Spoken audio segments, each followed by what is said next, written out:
Queria convidar você a abrir sua Bíblia agora no livro de 1 Pedro, capítulo número 3. A gente tem sempre lido esse texto porque ele é base para todas as confissões. 1 Pedro, capítulo de número 3, verso de número 15. Acredito que esse versículo tem ficado muito na cabeça de vocês. Pelo menos eu espero já. Tenho decorado. Vamos todos juntos falar? 1 Pedro, capítulo 3, verso de número 15. Antes,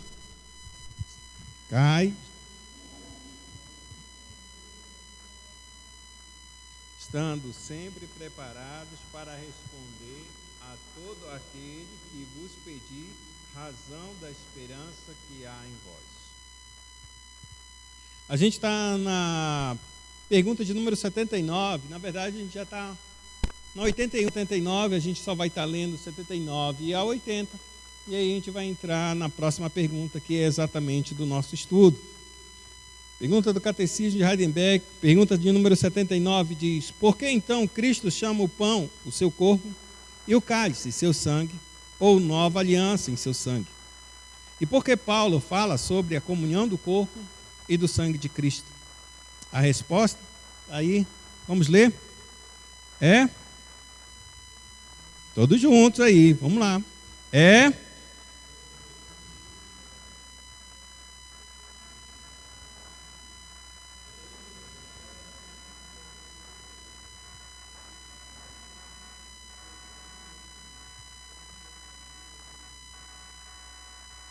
E bebida para as nossas almas.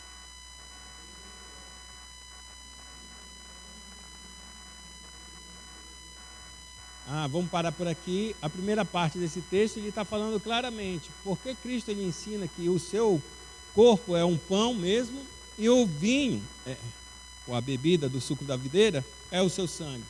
Ele faz a primeira coisa, é a analogia, de que como o pão e o vinho são alimentos para o nosso corpo naturalmente, sem nenhum problema, como qualquer um outro tipo de alimento, mas ele separa o pão e o vinho agora, para dizer que nossas almas necessitam exatamente da sua própria vida, do seu próprio sacrifício.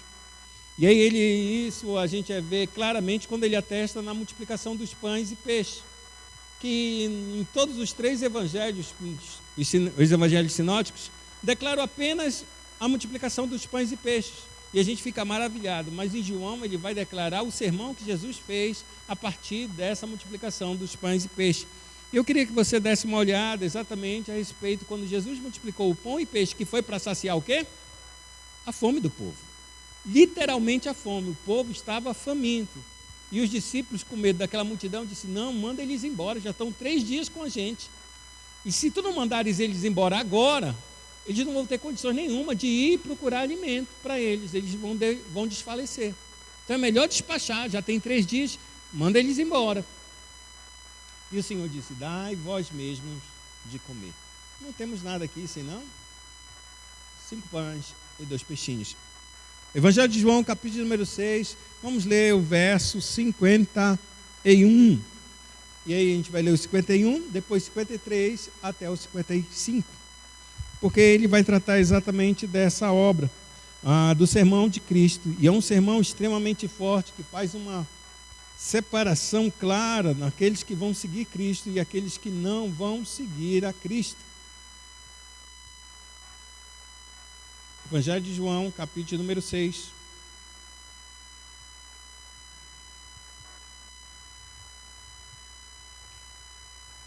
Vamos ler a partir do verso 51.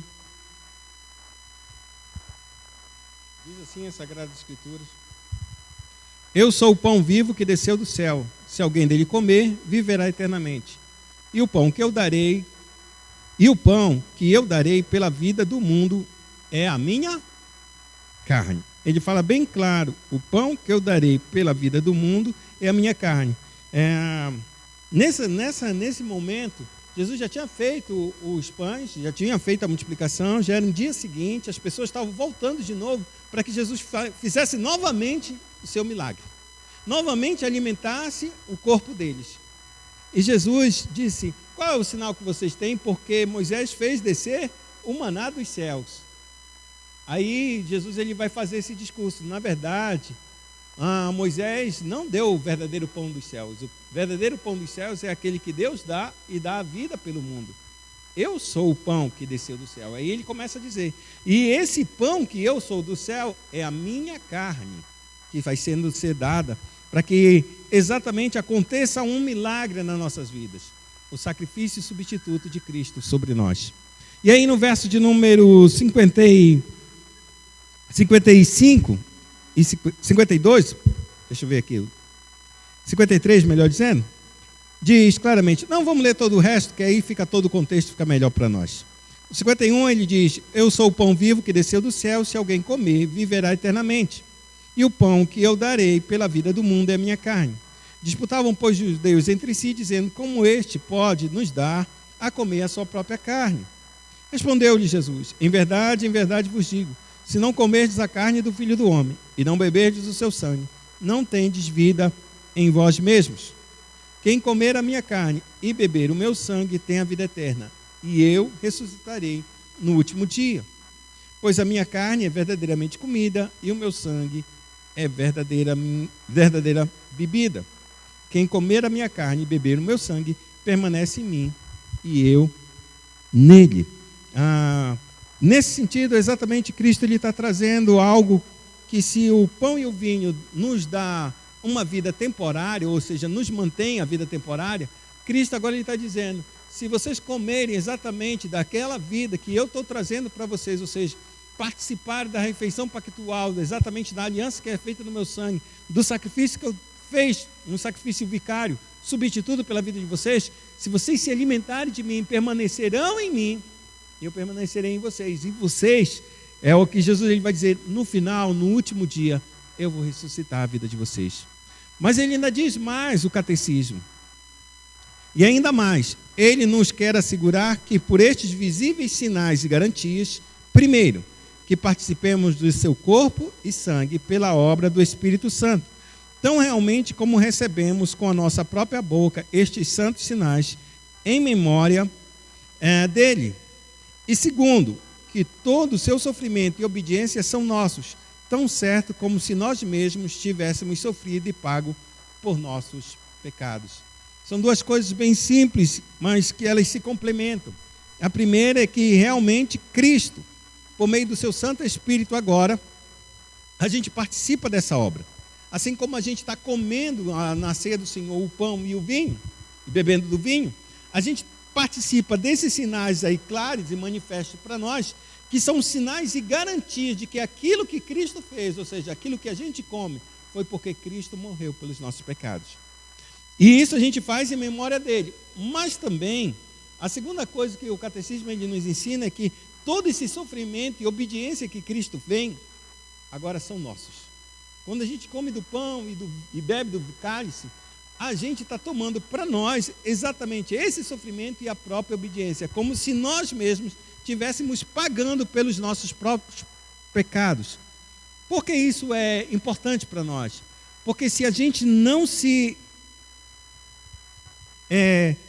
assemelhar, se unir com Cristo na sua cruz, de forma alguma nós pertencemos a Ele. Como Ele disse, se vocês não comerem, vocês não podem ter vida. Se vocês não participarem dessa refeição, vocês não podem ter vida, porque vocês não têm aliança comigo.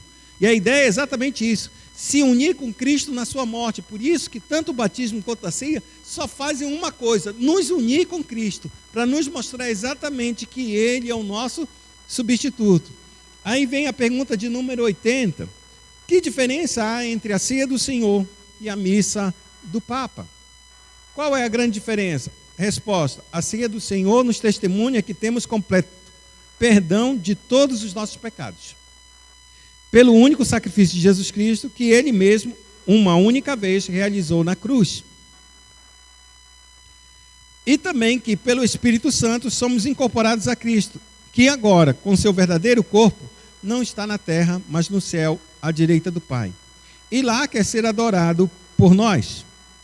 A primeira coisa em relação à nossa ceia é que exatamente ele coloca Pontos bem específicos. Primeiro, a gente celebra a ceia porque Cristo pagou pelos nossos pecados uma única vez. Uma única vez. Eu queria que você lesse um texto em Hebreus. Vamos pegar o livro de Hebreus.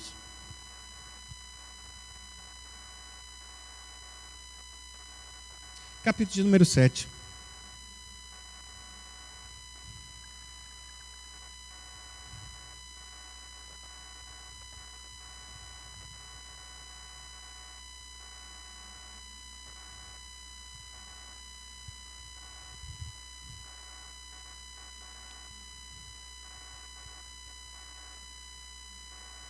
Hebreus 7. Vamos ler o verso de número 26 e 27. Quem achou pode ler. Hebreus 7, verso 26 e 27.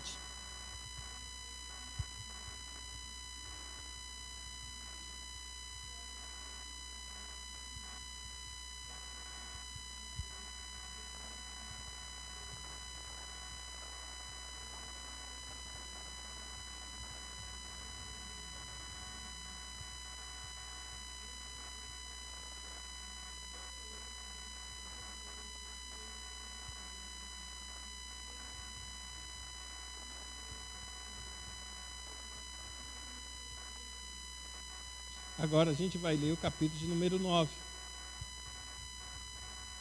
Vamos ler o verso.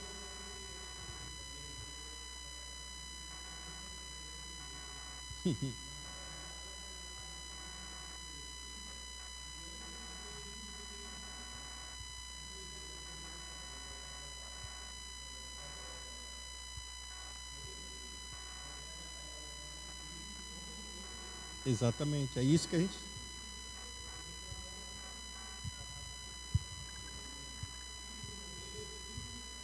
Uma só vez.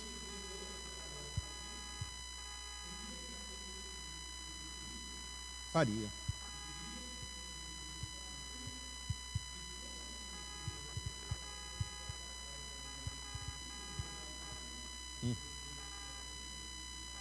Exatamente. Celebra a ceia. Não é. Muito, por isso que a gente está olhando exatamente o texto para declarar que Cristo está dizendo exatamente na Escritura que ele morreu uma única vez. O primeiro texto mostra que ele era santo e imaculado e que ele não ofereceu pecado por si só, como faziam os sacerdotes do Antigo Testamento. Não tinha pecado, por isso que ele morre uma única vez e a oferta dele é válida. Mas em Hebreus capítulo de número 9, agora verso 12, ele vai expandir um pouco mais isso. Vamos lá. Hebreus capítulo número 9, versículo 12. Não por sangue de bodes e bezerros, mas pelo seu próprio sangue entrou no Santo dos Santos, uma vez por todas, tendo obtido eterna redenção. Portanto, se o sangue de bodes e touros e a cinza de uma novilha podiam ser repartidos sobre os contaminados e os santificavam quanto à purificação da carne, ou seja, era algo exterior, não limpava a sua consciência, muito mais o sangue de Cristo, que pelo Espírito Eterno se ofereceu a si mesmo, sem mácula, ou seja, sem pecado, purificará a nossa consciência de obras mortas para servirmos o Deus vivo. Quando a gente vai para o verso de número 25 agora, nesse mesmo capítulo, ele termina a sua conclusão do seu pensamento. Ele diz, nem ainda para se oferecer a si mesmo muitas vezes, como o sumo sacerdote a cada ano entra no Santo dos Santos com sangue alheio. Ou seja, ele está fazendo exatamente uma alusão de que o sumo sacerdote ele entrava apenas uma vez por ano na presença de Deus. Fico pensando assim, uma vez por ano. E com o risco de nem sair dali vivo. A misericórdia de Deus tinha que ser muito grande sobre a vida desse homem. E um juízo enorme ainda, para ele viver uma vida reta, muito reta. Exato.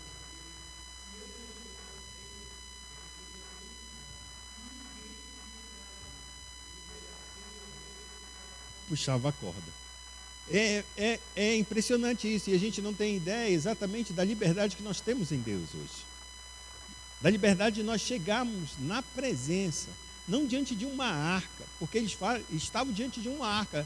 Vamos supor, essa jarra que era a arca, Tudo que eles se aproximavam da arca, e em cima da arca Deus falava por eles, debaixo da base do propiciatório.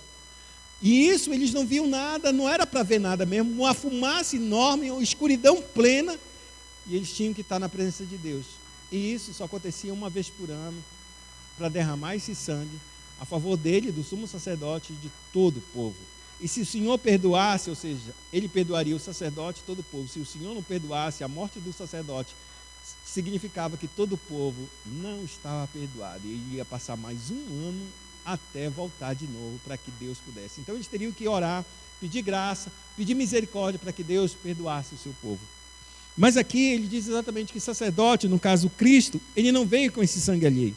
No verso 26 ele diz: ora, neste caso seria necessário que ele tivesse sofrido muitas vezes desde a fundação do mundo. Agora, porém, ao se cumprir os tempos, se manifestou uma vez por todas para aniquilar o pecado pelo sacrifício de si mesmo. O pecado. E assim como os demais homens estão ordenados a morrer uma só vez, vindo depois do juízo, assim também Cristo, tendo sofrido uma única vez, uma vez para sempre, para tirar os pecados de muitos, aparecerá a segunda vez sem pecado aos que o aguardam para a salvação. Ele fala exatamente isso, que Cristo ele morre uma vez, e a Escritura é bem clara que ele faz uma comparação entre a vida normal do ser humano, que uma vez que ele morre, vai seguir o juízo, não tem mais volta. E Cristo ele morre uma única vez e segue-se o juízo. Que juízo é esse? O juízo que aqueles que aceitaram o seu sacrifício foram perdoados completamente. E agora ele só está voltando para aqueles que aguardam a sua salvação. Todavia, aqueles que não aguardam morrerão nos seus próprios pecados e serão condenados.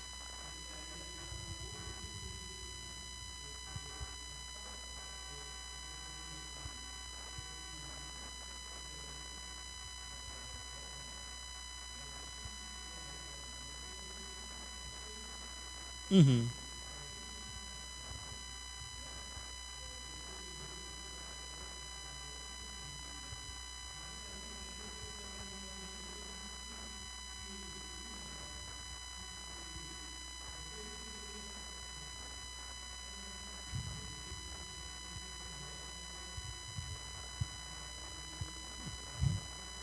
Porque é muito mais fácil, né? É muito mais fácil. Por isso que a ceia do Senhor, ela representa essas duas coisas. Primeiro, um sacerdote totalmente puro e imaculado, que oferece, ele não é somente o ofertante, mas ele é a própria oferta, que oferece a si mesmo e paga uma vez por todas. Cristo verdadeiramente se torna o substituto, e o corpo dele agora, que ressuscita, não está mais nessa terra, está sentado à destra de Deus. E o resultado é que ele só vai voltar de lá quando tudo terminar. Quando tudo terminar, significa dizer, quando todos os seus inimigos caírem debaixo dos seus pés, então Cristo volta. Fora isso, ele não volta. Ele permanece lá à destra de Deus. E aí é lá que o Espírito Santo, que foi enviado de lá para cá, para que nós estejamos junto com ele, para que ele aplique essa obra em nós, para que ele, o Espírito de Cristo, esteja em nós por meio do seu Santo Espírito, esse mesmo Espírito nos leva a adorar esse Cristo que está nas alturas, nos céus. Aí que está a ceia maravilhosa, porque a gente sabe que Cristo morreu e ressuscitou e está à destra de Deus. E que quando o Espírito é enviado para nós, ele faz nos lembrar exatamente que ele esteve nessa terra, pagou o preço e que vai voltar. Se ele vai voltar, a gente tem que olhar para ele, onde está assentado à destra de Deus. E lá nós devemos adorá-lo. E aí começa o processo exatamente da missa. O que a missa faz que é contrário a nós? Ou o que é contrário, trazendo a diferença. Como o próprio pastor falou aqui, a missa, porém, ensina que Cristo deve ser sacrificado todo dia pelos sacerdotes na missa, em favor dos vivos e dos mortos.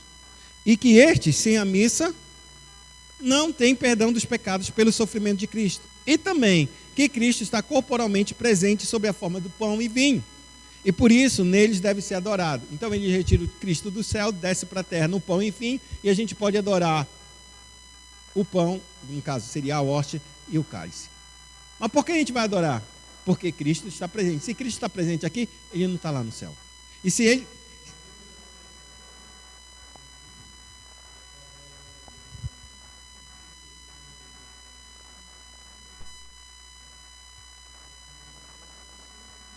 Exato. A presença maravilhosa de Deus.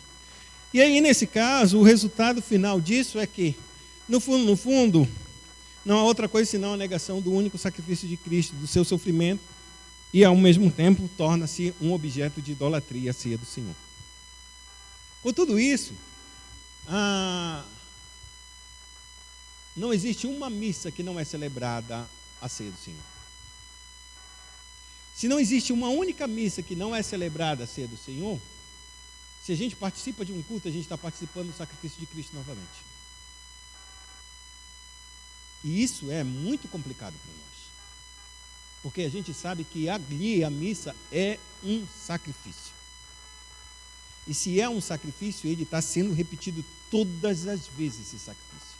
E se a gente diz que Cristo só morreu uma única vez e agora está sentado, e ele só está aguardando aqueles para voltar para buscar o que estão aguardando para a sua salvação, a gente não é correto a gente sentar e a participar de um culto chamado missa, porque não é um culto, é um sacrifício. O nosso sacrifício que a gente faz, como o apóstolo Paulo diz em Romanos capítulo número 12, um culto racional. A gente não tem um animal para sacrificar, é um sacrifício de lábios. É como o salmista sempre diz: aquele que me oferece sacrifício de gratidão, de ações de graça, esse me glorificará. Por quê? Porque é exatamente isso. O sacrifício nosso agora é realmente responder esse chamado, essa vocação, essa salvação com ações de graça. A gente tem que ser grato por tudo aquilo que Deus fez. E a soberania de Deus, nesse ponto, como nossa doutrina claramente é o nosso expoente maior, a soberania de Deus, a gente tem que levar exatamente em consideração que Deus fez tudo para nos salvar. E está nos salvando e está nos perseverando na nossa salvação. E é por causa que Ele faz tudo que a gente tem que ser grato. Porque não sobra para mim nenhuma obra. A obra que eu tenho que fazer é exatamente trazer a gratidão e reconhecimento todos os dias que Ele fez tudo por mim. O que eu posso fazer é, como o Daniel fala: quanto a nós, cabe a nós a corar de vergonha, os pecados, confessar, porque essa é a nossa obra. E a obra de Deus é perdoar nossas vidas. Essa foi a obra dele, e é essa obra que tem feito com que a gente permaneça e não se afaste dele, porque é um Deus ricamente, poderosamente misericordioso e perdoador. Muito bem, agora a gente vai para a pergunta de número 81. Se a gente já estudou a respeito da ceia, todo o seu efeito que ela traz sobre as nossas vidas, a pergunta que a gente tem que ter é: quem deve vir à ceia? Recentemente eu vi acho que é um story, né? um curto, um story, sei lá como é o nome, shorts, uma coisa assim, do YouTube. Estava com o André Valadão. E a pergunta dele parece que era eu acho que ele tem algum canal nesse sentido de que faz a pergunta para o pastor e o pastor te responde. E aí fizeram uma pergunta para ele: André Valadão, na tua igreja, qualquer pessoa pode ceiar? Todos que entrarem lá podem ceiar? Vocês não recusam ceia para ninguém? Ele disse: lógico. A gente recebe o dízimo de todas as pessoas. Como é que a gente vai negar a ceia para as pessoas? Quem quiser ceiar, pode ceiar. A pergunta do catecismo lá, ele diz: pode todo mundo ceiar? A pergunta é: quem deve vir à ceia do Senhor? Será que é correto que qualquer pessoa que entre na nossa igreja, como é um culto público que não está fechada a porta para ninguém, pode chegar aqui e ceiar? A pergunta é essa. E aí a gente tem que fazer uma linda pergunta: onde começa a ceia do Senhor? Quem instituiu essa ceia?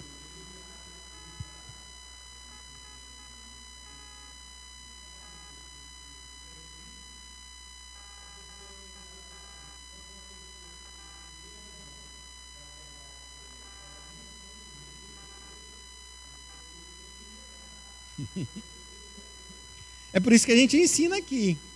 Se você tem, a mesa não é nossa, a mesa é do Senhor. A gente não tem liberdade nenhuma de negar a ceia para ninguém, mas a gente tem o dever de orientar qualquer pessoa que está aqui, tanto os membros quanto aqueles que não são membros, porque a gente não sabe quem entra, mas pode ser um fiel do Senhor participando de outra igreja evangélica que a gente considera que é igreja oriunda e verdadeira, com seus desvios, seus acertos, não importa, mas a gente ainda considera tipo uma Assembleia de Deus, tipo uma igreja batista, mas a pessoa está visitando a área de turismo e entrou na igreja. Mas também tem aqueles que nunca foram de igreja nenhuma. Então, nessa loucura do espiritualismo aí, entrou na igreja. No dia de ceia, a gente orienta tanto para os membros quanto os não membros, que essa ceia é parte de uma aliança, de que você tem comunhão com Cristo, que os teus pecados foram perdoados e Ele é o Senhor da tua vida. Se é assim que é a tua vida, hoje, se você tenha cometido algum pecado e você acha que você não pode ceiar, você está errado, você deve confessar para vir e ceiar o Senhor. Se você pertence a uma igreja que não seja nossa, mas seja uma outra que é genuinamente evangélica, você deve vir e também ceiar, porque essa mesa não é nossa, é de Cristo. Mas se você não tem comunhão com Ele, você permaneça na sua posição e não estenda a mão para pegar.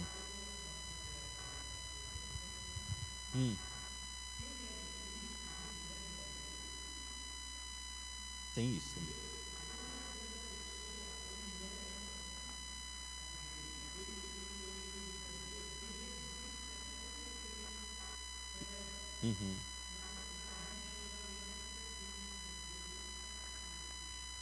E aqui, eu entendi.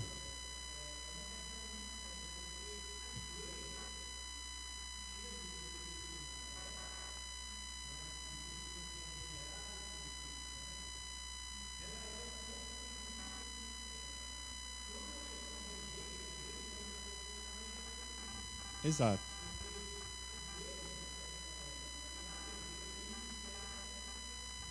O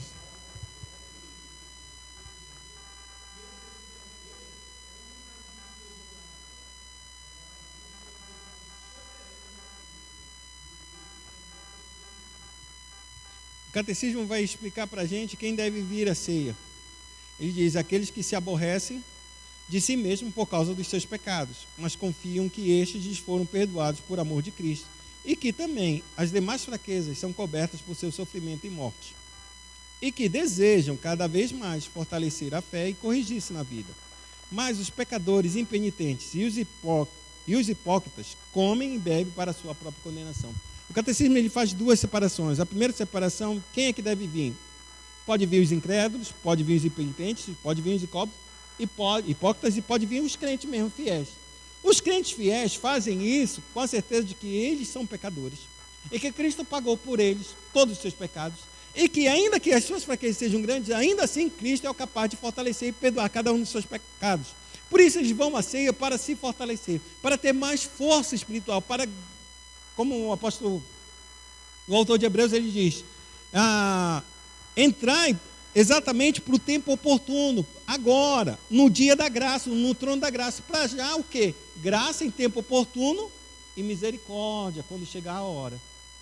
É exatamente isso que um cristão faz, com toda a sua fraqueza, com toda a sua dificuldade, ele não pode se eximir da ceia, porque a ceia foi dada exatamente para fortalecer. Lembre-se que todos os apóstolos negaram Cristo, e todos comeram da ceia, mas todos voltaram. Quem não comeu da ceia nunca mais voltou para Cristo. E o único que não comeu a ceia foi o Judas.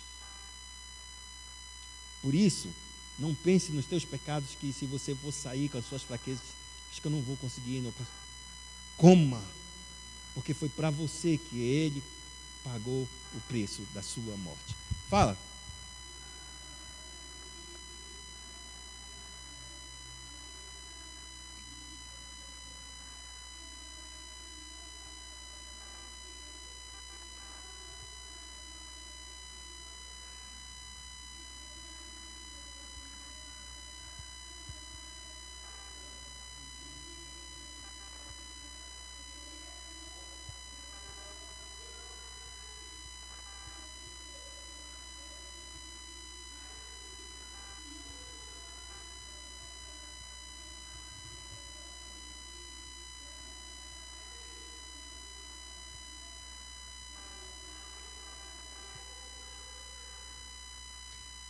A ideia é basicamente essa mesmo, porque quando a gente rejeita a ceia, a gente está dizendo assim mesmo: o sacrifício de Cristo não é suficiente para mim. Não é suficiente.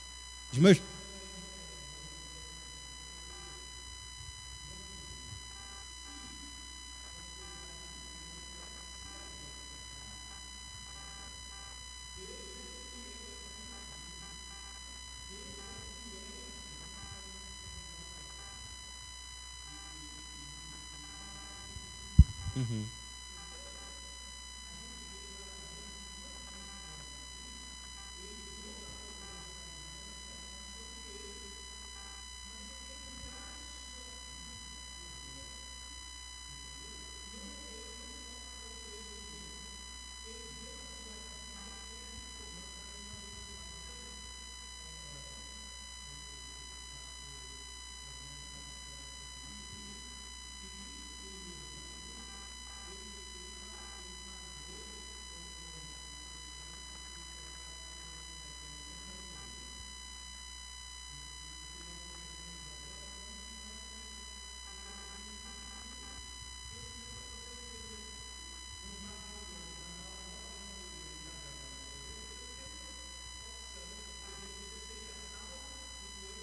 Perdido.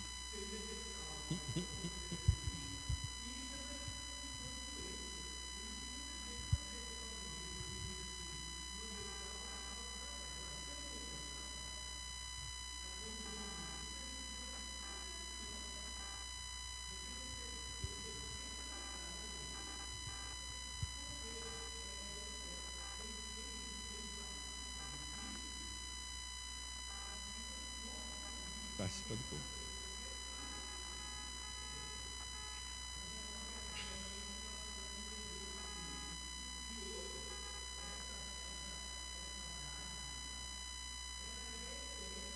Ele é eterno.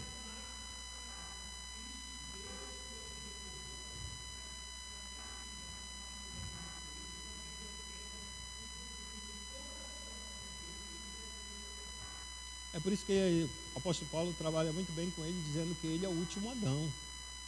É como se todos os Adãos, se a gente fosse o último homem, ser vivo da face da terra. Quando morreu, acabou. Não tem mais pecado. É o último homem.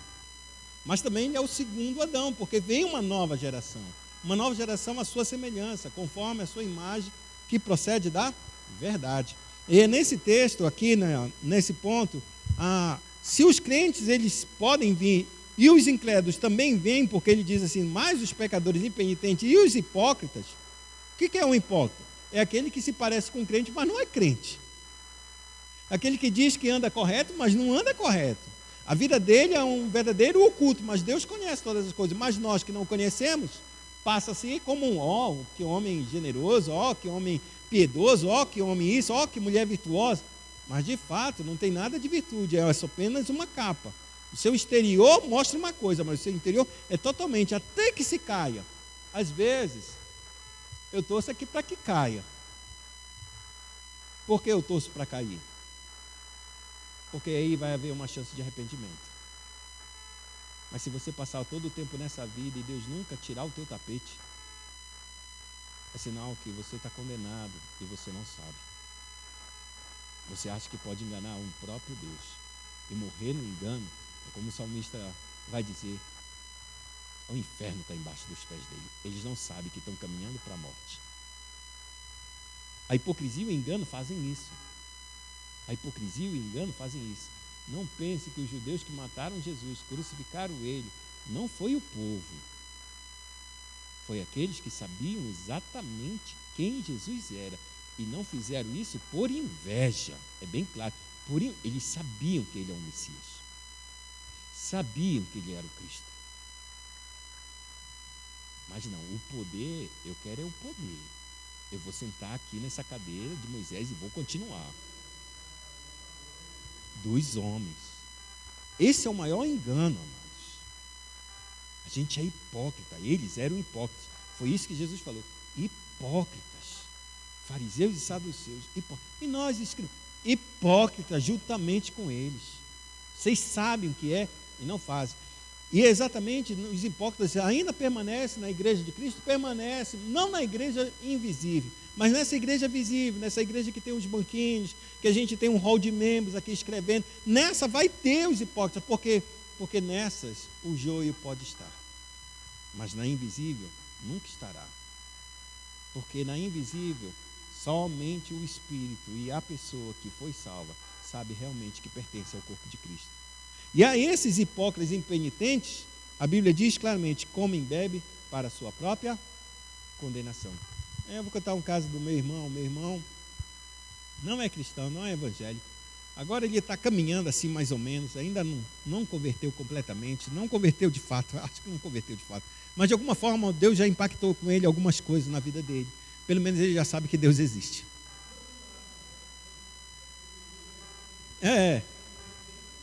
Exatamente. Mas alguma coisa de Deus já veio para ele. Ele já sabe que Deus existe, que é verdadeiro. Mas ainda não tomou uma decisão clara. Muito bem. Esse meu irmão, antes mesmo disso, quando a gente se converteu, a gente estava numa igreja quadrangular, e ele passou a frequentar com a gente. Nesse dia houve uma ceia, mas aí a igreja quadrangular ela não ensina muito bem as coisas. Um monte de gente, né?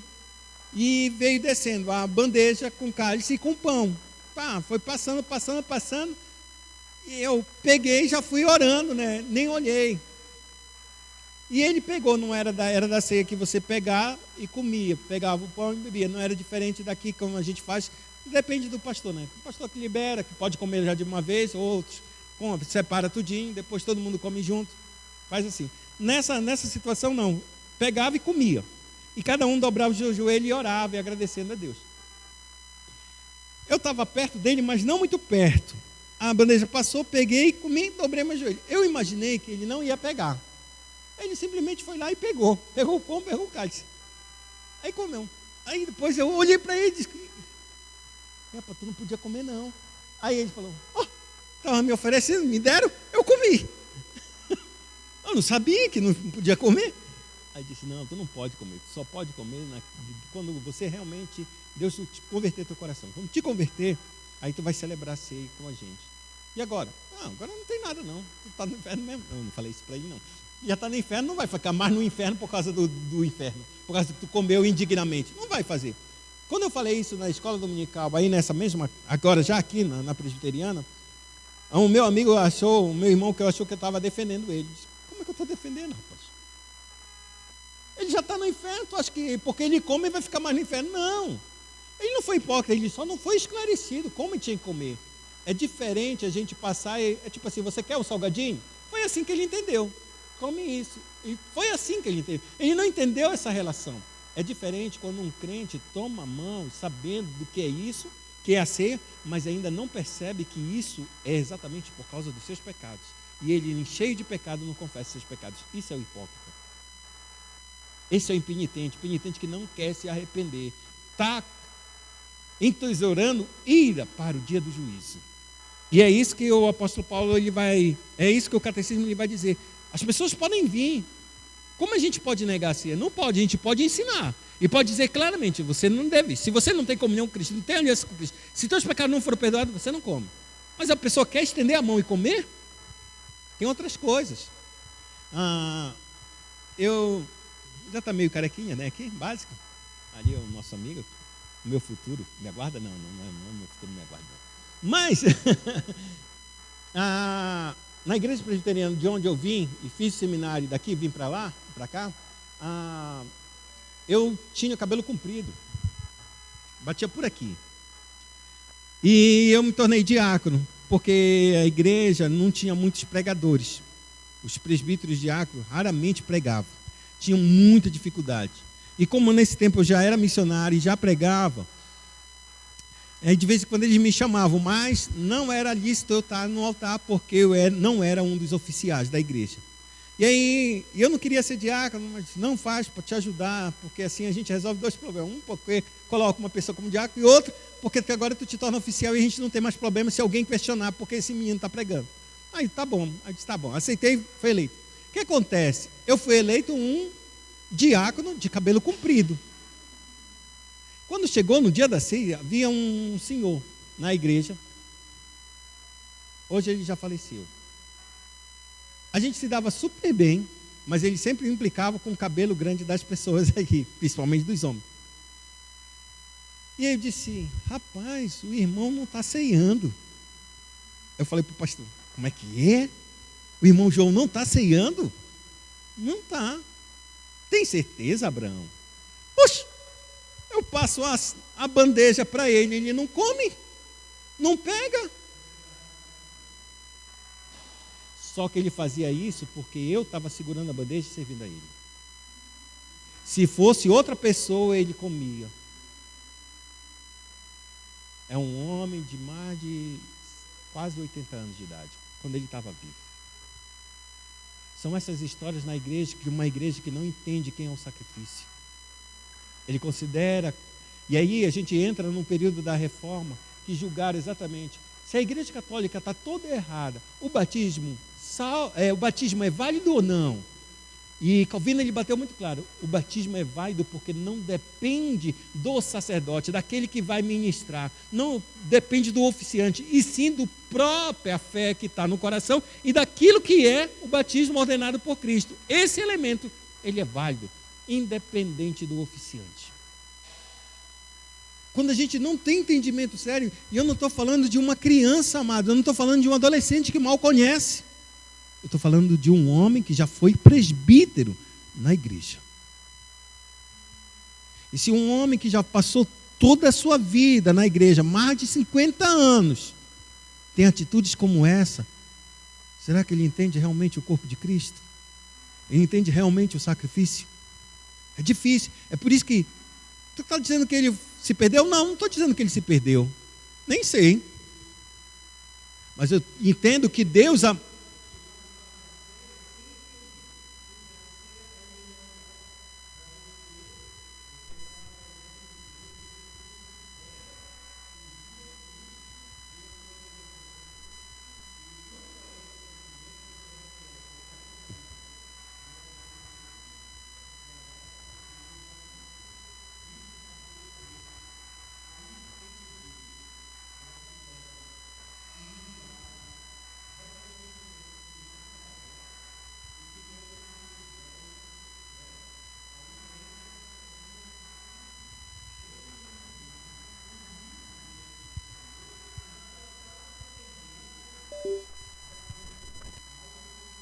Autoconfiança. O que eu gosto disso, assim, se a gente pode tirar alguma coisa boa, é que Deus é muito misericordioso por nós, irmãos. É porque a obra dele é de salvação mesmo. Se ele escolheu esse homem para salvar, apesar desses pecados, ele ainda assim foi salvo. Porque não depende da obra dele, não depende do entendimento que ele tem plenamente a respeito disso. Porque para ele achava um abuso fazer isso. Eu servi de cabelo comprido.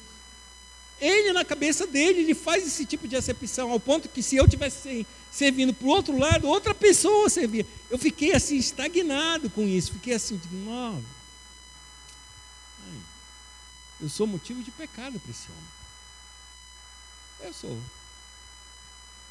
E aí teve que entrar num conselho a respeito de cabelo comprido, pode ou não ficar na igreja.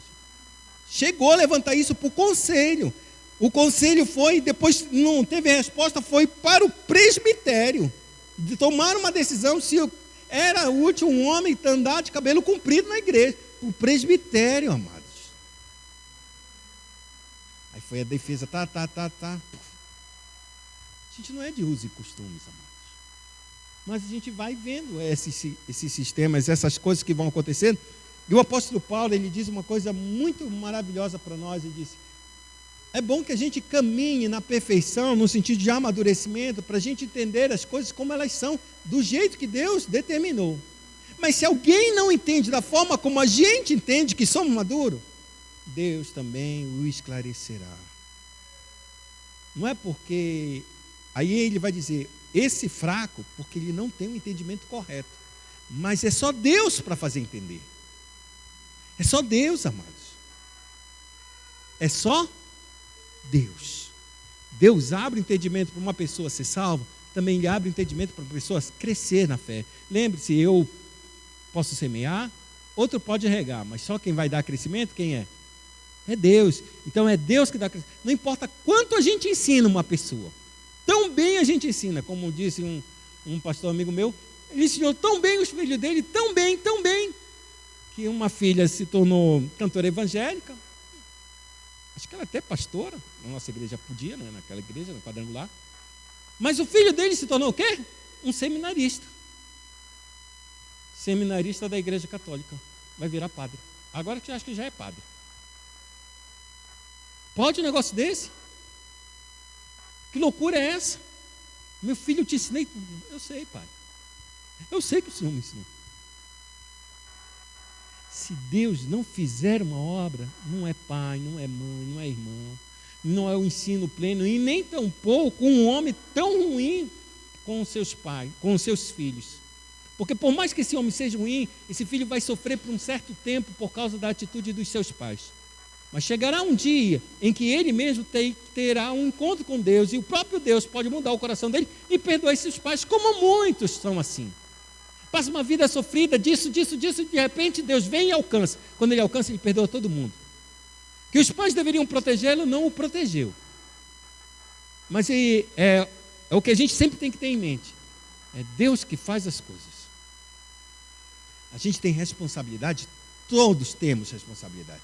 Devemos educar nossa criança, nossos filhos no caminho do Senhor? Devemos. Mas isso não significa dizer que porque a gente educa essa vida, que essa vida vai realmente sempre ser salva. Se assim fosse, os filhos de Samuel caminhariam como ele caminhava e não caminhava. Não caminharam.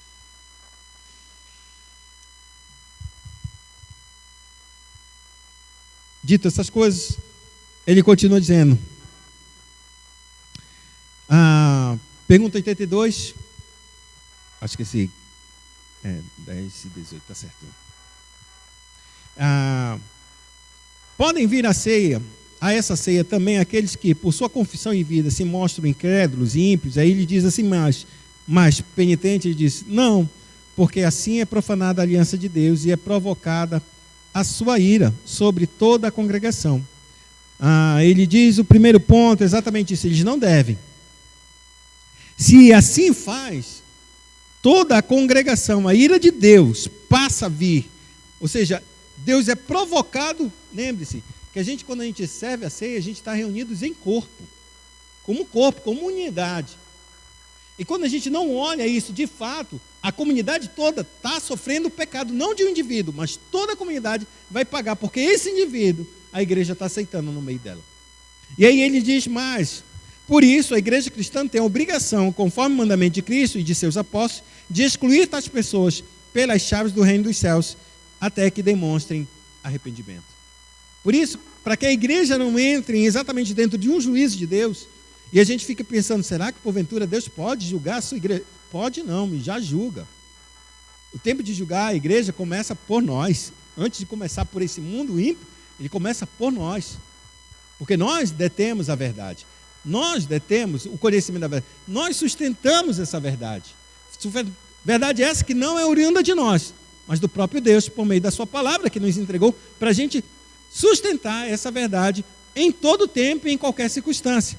Nesse caso, a igreja é exatamente isso, quando ela não se coloca nessa posição de dizer, você não pode, ela está conivente com o pecado, como o pastor Valadão disse. Se todas as pessoas podem entregar o dízimo aqui, por que eu vou negar a ceia para as outras? Pode uma pessoa entregar o dízimo para a igreja? Qualquer pessoa? Pode. Isso é fato. O dízimo não é símbolo de uma aliança com Deus. É a primeira coisa. Deveria ser, mas não é. Deveria ser por quê? Por uma atitude do coração dessa pessoa, porque ela reconhece que Deus deu tudo para ela e ela entrega. Mas não é. Dentro da Escritura ela não é. Então o que ela deveria fazer? Então qualquer pessoa que se sente que Deus deu isso para ela e ela está dando, tem problema. Por quê? Porque eu só posso excluir uma pessoa de entregar o seu dízimo se eu souber que essa pessoa é um traficante, um cafajeste, qualquer coisa que faz uma coisa ruim. Coisa ilícita. Qualquer coisa que ilícita, você pode dizer claramente, olha, só se eu não souber. Mas se eu souber, dizer, não é para ti não. Não é para você, não é para você entregar. Por que não é para entregar? Porque Deus não abençoou a tua vida para fazer isso. Não é com o mal dos outros que a gente sobrevive.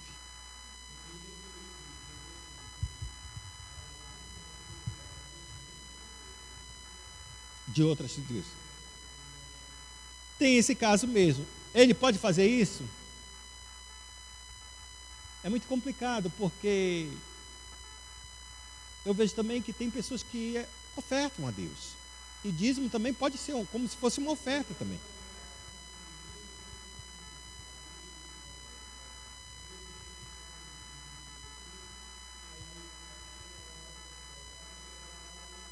E às vezes nem entrega aqui, né? Entrega online agora, né? Vai já do Pix, já passa logo direto o dízimo, nem passa por aqui, nada.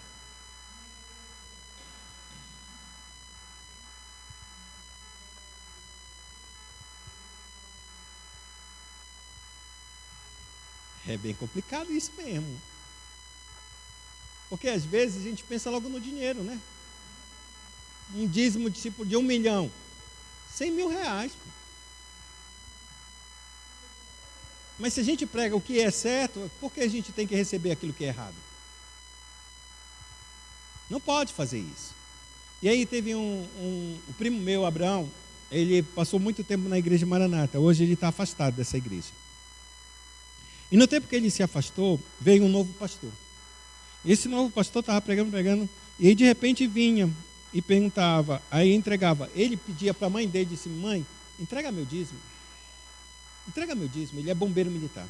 Entrega meu dízimo. Aí a mãe entregava, e o pastor que era anterior recebia normal.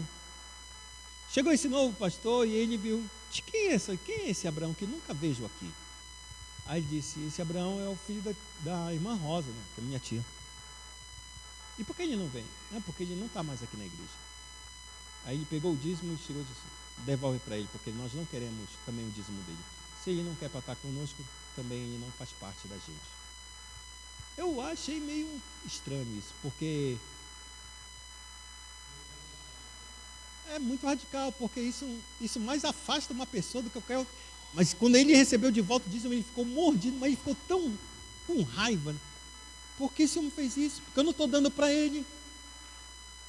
Eu não estou dando para nem para a igreja dele. Eu estou dando para Deus. Foi Deus que me abençoou, eu estou dando. Eu posso até não estar indo na igreja, mas eu sei disso.